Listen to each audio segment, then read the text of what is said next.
For Telesur, I'm Cody Weddle in Caracas, Venezuela. Turkey's military has imposed a curfew in southeastern parts of the country after at least 19 people were killed in pro-Kurdish protests. The demonstrators were denouncing the government's failure to act against Islamic State militants in the Syrian city of Kobani. In new violence on Wednesday, several hundred demonstrators in the city broke the curfew to throw stones at police, who responded with tear gas. The government has proposed a buffer zone for Kurds fleeing the violence in Kobani. Meanwhile, in Hamburg, Germany, pro-Kurdish demonstrators also took to the streets there in protest and were met with violent machete and knife attacks by Islamic State sympathizers. More than a dozen pro-Kurdish demonstrators were rushed to the hospital. Heavy fighting does continue in the Syrian town of Kobani along the Turkish border. The Islamic State group has taken over major parts of the city. Kurdish officials say that despite the U.S.-led airstrikes, the Islamic State fighters have entered new areas of the town and have moved north. Pentagon spokesman John Kirby admits that the U.S. airstrikes will not save Kobani from the ISIS extremists. To Latin America now. Bolivian President Evo Morales is set to likely become the longest-serving president in the country's history. If re-elected Sunday, Morales would break the record in his second term. A survey released today shows Morales way ahead in the polls with 59% of the intended vote. That's 46 points ahead of his closest political rival Samuel Doria Medina. That suggests Morales will likely win during the first round of voting. Brazilian President Dilma Rousseff kicked off her second round of campaigning Wednesday in the country's northeastern region. In that area, Rousseff won over 50% of the vote during the election's first round. Rousseff plans to visit at least 4 state capitals in the northeast. She hopes to consolidate support for her re-election in the second round of voting. Rousseff plans to end her campaign in Sao Paulo, an area where she was defeated Sunday by her right-wing rival, Aécio Neves. And to Peru we go, where rampant corruption costs the country a staggering $3.5 billion a year. That's according to Prime Minister Ana Jara. Our correspondent Rael Mora has the story. While the Peruvian executive wages a campaign about the impact of corruption on social spending, the Congress Ethics Commission has accused a new congressman of corruption and recommended he be sanctioned.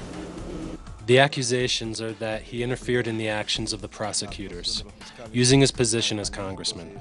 This is what the Ethics Commission said yesterday, after a study by the technical secretary. The commission recommended that Congressman Heriberto Benitez be suspended from office. According to former anti-corruption prosecutor Julio Arbizu, such cases of corruption are the norm. The situation has improved, but the type of corruption that occurs is now harder to eliminate because it has been normalized in society. This normalization that I talk about has increased. There isn't a criminal organization as such inside the state, but there are nuclei of corruption inside the institutions that are the leftovers of the 1990s corruption. So I think that in many ways, the history of this country is marked by that decade, the decade of Fujimori. Ese diseño, el diseño fujimorista. The government estimates that approximately 2% of the GDP, or $3.5 billion per year, are lost due to corruption. It also estimates that with that amount, it could build 72 hospitals, 360 modern schools, or create more than 200,000 jobs. Reporting for Lima, Peru for Telesur, Rael Mora.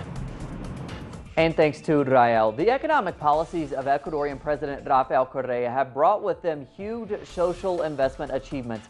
Our correspondent Liz Sherfius reports on how Ecuadorian society is becoming a more equal one. Ecuador has made important strides in poverty reduction and policies focusing on reducing inequality since President Rafael Correa's election in 2007. Since this period, 1,137,000 Ecuadorians have come out of poverty, and the economically active population registered in the social security system has risen from 26% to 43%. By restructuring external debt, Ecuador has managed to save and invest $8 billion in the public sector. Tenemos la inversión pública más alta de América Latina. We have the highest public investment in Latin America. Our investment is 15% of the gross domestic product. Public investment has quadrupled from 2006 to 2013, yielding positive results in reducing socioeconomic inequality, as the richest 10% earned approximately 42 times more than the poorest, a number which currently stands at 24. There have been real advances in the country because we can see the president has increased national production in an equal way for all. You can really see the results. De manera equitativa para todos, y de esta manera sí se ha visto resultados favorables. Through the continuation of programs focused on diminishing inequality and further increasing social and economic investment, Ecuador is working to eradicate poverty by the end of President Correa's term in 2017. Liz Sherfias, Telesur, Ecuador. And thanks to Liz. To Mexico now, where farmers have launched a series of protests demanding greater support and subsidies from the Mexican government. As our correspondent Clayton Kahn reports, they also strongly reject structural reforms that they say favor corporate interests. Placido Bautista echoes a rapidly growing concern of many of Mexico's farm workers. He says working his land is increasingly more difficult as government subsidies for the agricultural sector quickly disintegrate. They are not enough because we lack many things here, such as tools, which is the main thing.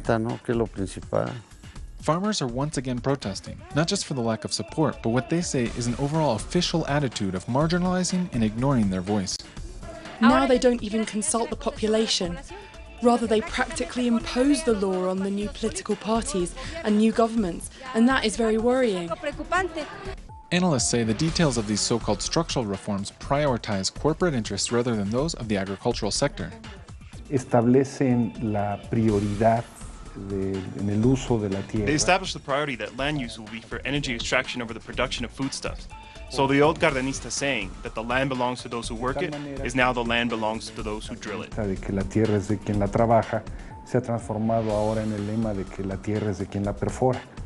These mostly small-scale producers wonder what will happen to the land after the resources are extracted.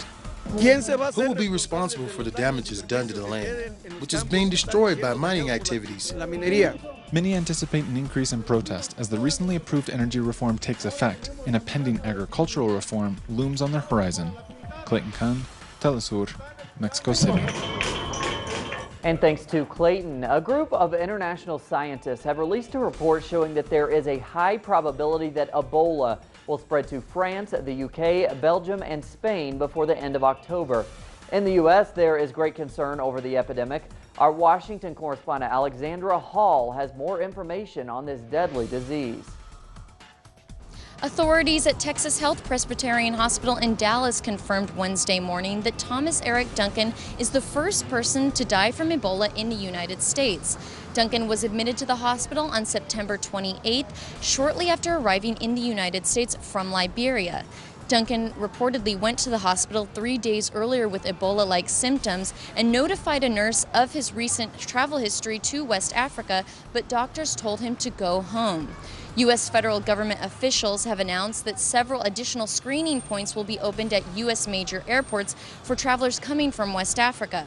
U.S. Secretary of State John Kerry asked other countries to step up in the fight against the growing Ebola outbreak. For Telesur, I'm Alexandra Hall in Washington, D.C. And thanks to Alexandra, World Health Organization officials today said that there is no evidence that the Ebola epidemic is being controlled in West Africa. Their statistics show that nearly 4,000 people have died since the outbreak began in April. Washington has announced new measures at airports to contain the spread of the disease. These 5 airports, as you may know, are the destination of 94% of individuals who travel to the United States from the 3 countries that are currently affected by Ebola right now. So the vast majority of passengers from those countries would be subject to this additional layer of screening. The head of the self-proclaimed Donetsk People's Republic, Alexander Zakharchenko, has accused Ukrainian forces of shelling residential areas in the east of the country. He says the artillery strikes left 11 people dead. The ceasefire, counting from the 6th of September to the 6th of October, still 331 people were killed, 831 were wounded, which is an average of slightly over 10 per day. Indian and Pakistani troops exchanged heavy gunfire overnight Tuesday after days of fighting. The violent outbreak has left at least 17 civilians dead and dozens wounded on both sides of the border. Military officials in both countries have exchanged fire for 2 days. The violence has forced tens of thousands of villagers from their homes. Each country blames the other for violating a long-standing ceasefire. On a lighter note, the opening ceremonies for the 66th Frankfurt Book Fair are underway. The fair will award the European Prize for Literature to authors from 13 countries this Wednesday. Each of the winners will take home about $6,500. Organizers expect more than 300,000 visitors will show up for the event. The fair will include over 7,000 participants from 100 countries. Plenty more on those stories and others at our website, telesurtv.net/English. For Telesur English, I'm Cody Weddle. We'll see you right back here tomorrow.